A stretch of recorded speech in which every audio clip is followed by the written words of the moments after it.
18वीं शताब्दी का ये वो दौर था जब मुगल दिल्ली के बादशाह तो थे, लेकिन उनकी सत्ता लाल किले तक ही सीमित थी। New powers were rising in the region, the Indian Maratha empires. By the 1770s, the traders of the East India Company had laid the foundations of Britain's empire in India.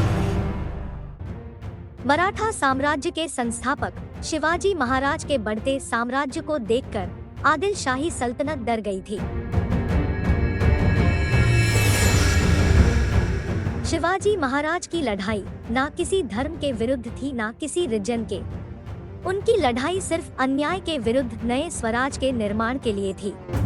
इसीलिए उन्होंने इतिहास में इतनी बड़ी पराक्रम की गाथा लिखी, जो हमारे हर जनरेशन को प्रेरित करती रहेगी। नमस्कार मेरे प्यारे दोस्तों, मेरा नाम है सोनिया और सकल ज्ञान परिवार में आपका फिर से एक बार स्वागत है। तो चलिए देखते हैं मराठा एम्पायर की ये गाथा एक क्रूर मुगल बादशाह के वध से कैसी रची गई। छत्रपति शिवाजी महाराज ने आदिल शाही साम्राज्य के कई किले जीत लिए थे।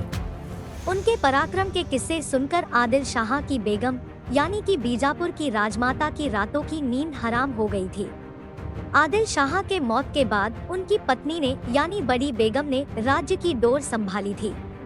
शिवाजी महाराज के बढ़ते कदमों को रोकने के लिए आदिल शाही के सभी सरदारों को एक दिन अपने दरबार में बुलाया और उनसे पूछा कि आप में से ऐसा कौन शूरवीर है जो शिवाजी को जिंदा पकड़ के मेरे सामने लाएगा।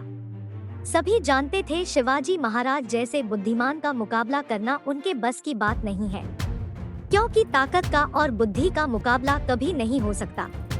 लेकिन अफजल खान नाम के सरदार को ये बात शायद पता नहीं थी, इसीलिए उसने शिवाजी महाराज को जिंदा पकड़ने की जिम्मेदारी ली। अफजल खान के बहादुरी के किस्से भी मशहूर थे। उसकी कद काठी भी बड़ी मजबूत थी और उसकी ऊंचाई 7 फीट थी। शिवाजी महाराज से लड़ने के लिए अफजल खान बीजापुर से रवाना हुआ।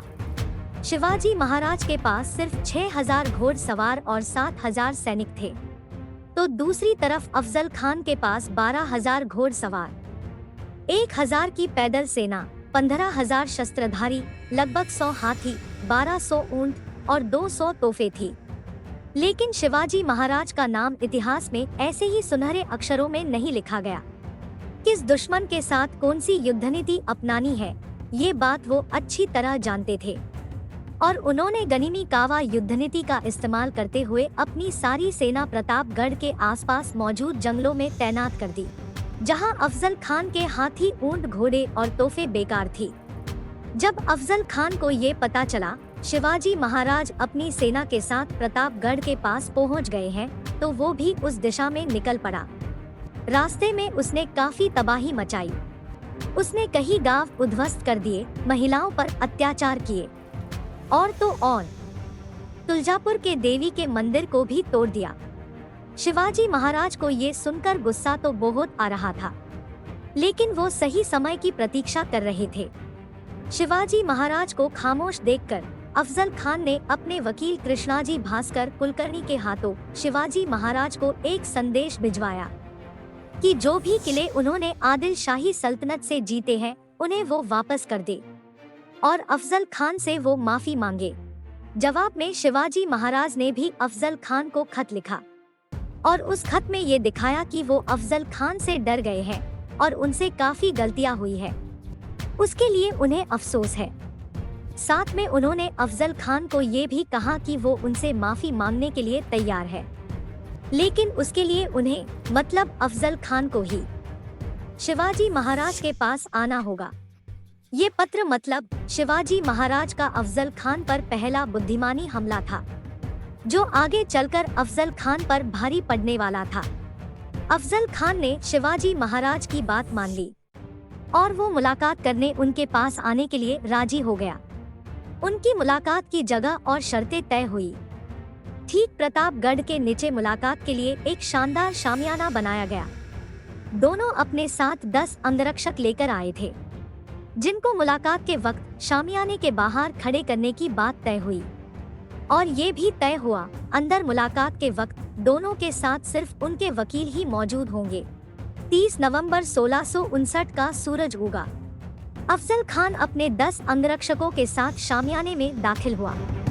दूसरी तरफ शिवाजी महाराज भी सतर्क थे। दरअसल बातचीत और माफी मांगना इस मुलाकात का सिर्फ एक दिखावा था।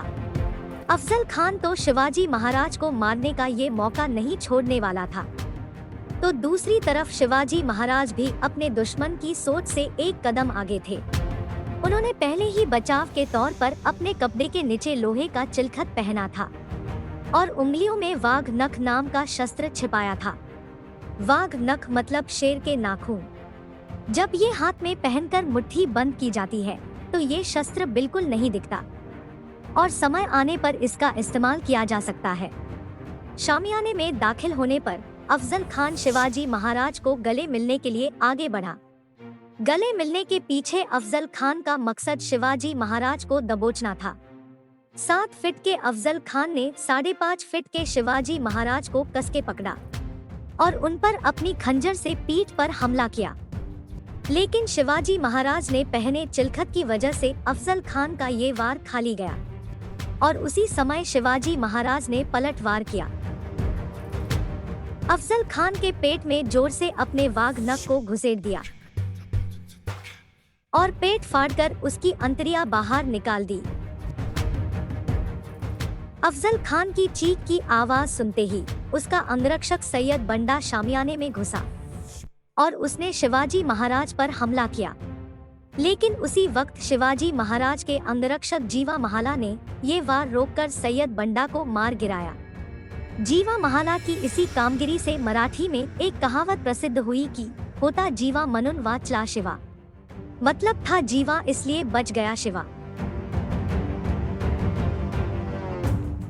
तो मेरे प्यारे दोस्तों, ये थी शिवाजी महाराज के पराक्रमी जीवन से जुड़ी एक महत्वपूर्ण घटना, जिसकी वजह से मराठाओं की ताकत पूरे हिंदुस्तान में फैल गई। ऐसे ही वीडियो देखने के लिए सकल ज्ञान परिवार से जुड़े रहिए। वीडियो देखने के लिए आपका बहुत बहुत धन्यवाद। जय भवानी, जय शिवाजी।